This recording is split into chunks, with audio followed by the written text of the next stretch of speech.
काला साया।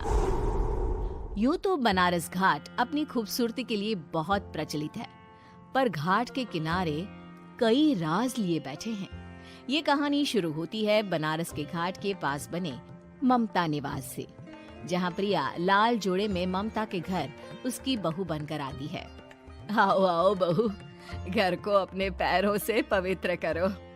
ममता घर की दहलीज पार कर ही रही होती है कि अचानक एक बहुत गंदी सी बास पूरे घर में फैल जाती है।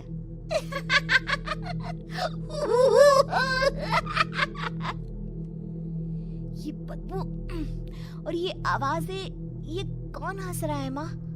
अब ये पड़ोसी ना हमारे थोड़े अलग से है। कहाँ हम शाकाहारी और ये मांस मच्छी खाने वाले। छोड़, तू ध्यान मत दे और गृह प्रवेश कर। और हाँ बहू, अपनी सास की एक बात हमेशा याद रखना, इन पड़ोसियों से तो कभी बात नहीं करेगी। अच्छे लोग नहीं है ये। अपनी सास की ये बात मानेगी ना बेटा? हाँ माँ, जो आपकी मर्जी, मैं उनसे बात नहीं करूंगी। अगले दिन प्रिया अपनी पहली रसोई बनाने रसोई घर में जाती है। ये छोकी बात तो नाक में जा रही है। एक काम करती हूँ, खिड़की खोल देती हूँ। प्रिया खिड़की खोलने जाती है। इतने जाले, लगता है इस खिड़की को कभी खोला ही नहीं गया। पर ऐसा क्यों? ओह, नॉन वेज की स्मेल आती होगी ना। 2 मिनट के लिए खोल लेती हूँ, फिर बंद कर दूंगी। प्रिया खिड़की खोलती है। खिड़की खोलते ही उसकी नजर सामने वाले घर की खिड़की पर पड़ती है, जहाँ एक लड़की खड़ी होती है। हाथों में मेहंदी, लाल रंग की साड़ी, बिल्कुल सजी धजी, मानो प्रिया की तरह ही वो भी नई नवेली बहू हो। वो प्रिया को देखकर मुस्कुराती है। हे भगवान, माँ ने तो इनसे बात करने को मना किया था।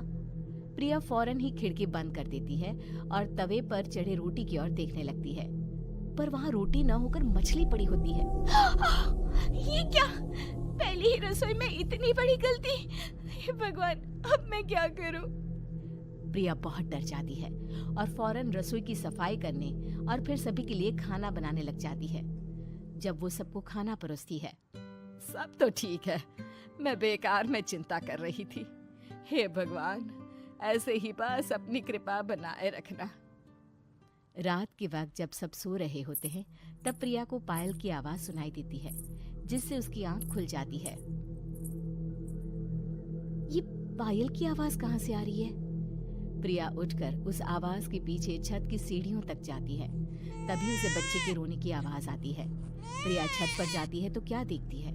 वही लाल साड़ी वाली लड़की अपनी गोद में एक नवजात बच्चे को घुमा घुमा कर सुला रही है। तभी प्रिया की नजर उसके पेट पर पड़ती है। ओह गॉड, ये तो प्रेग्नेंट भी है। सुनिए, बच्चा सो नहीं रहा है क्या? मैं कुछ मदद करूं? नहीं नहीं, आपके घर वालों को अच्छा नहीं लगेगा, मैं संभाल लूंगी। स्नेहा की गोद से बच्चा हाथ मारकर प्रिया की गोद में आने को छटपटाने लगता है। दोनों घर अगल बगल में बने होने के कारण प्रिया उस बच्चे को गोद में ले लेती है। प्रिया के पास आते ही वो सो जाता है। बच्चे का वो स्पर्श रात भर प्रिया भूल नहीं पाती और अगली सुबह वो छत पर कपड़े सुखा रही होती है।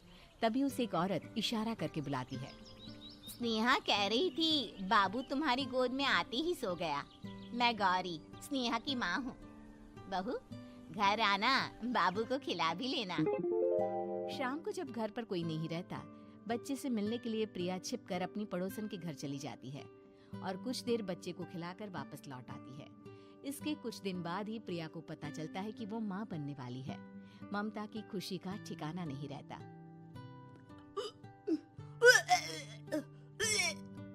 माँ जी, पता नहीं क्यों उल्टी आ रही है।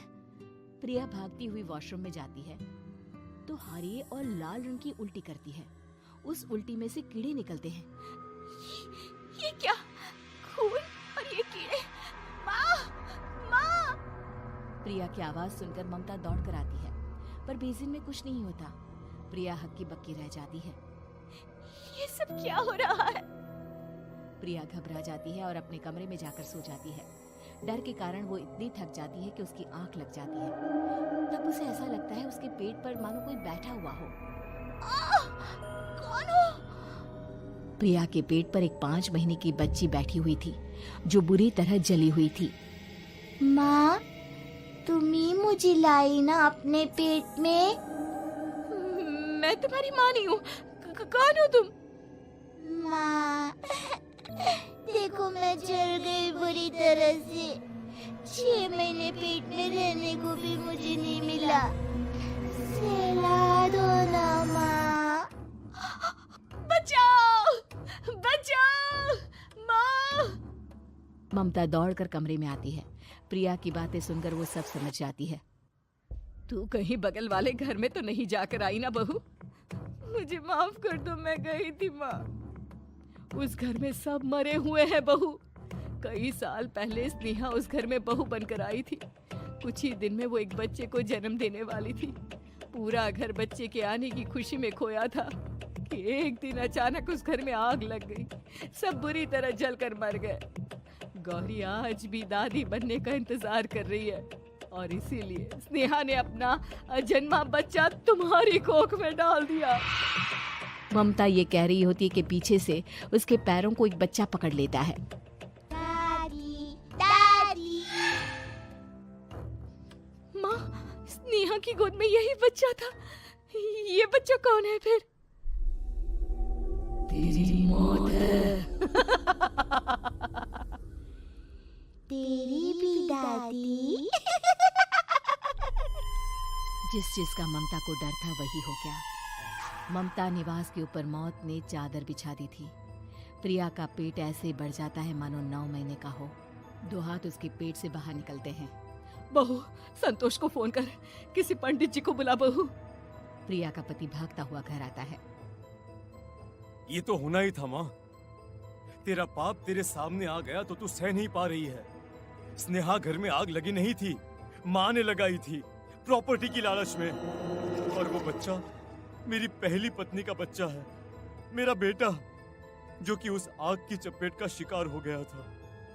मैंने तुमसे ये सब माँ के कहने पर छुपाया था। मुझे माफ कर दो प्रिया। तुम अगर चाहो तो यहाँ से जा सकती हो।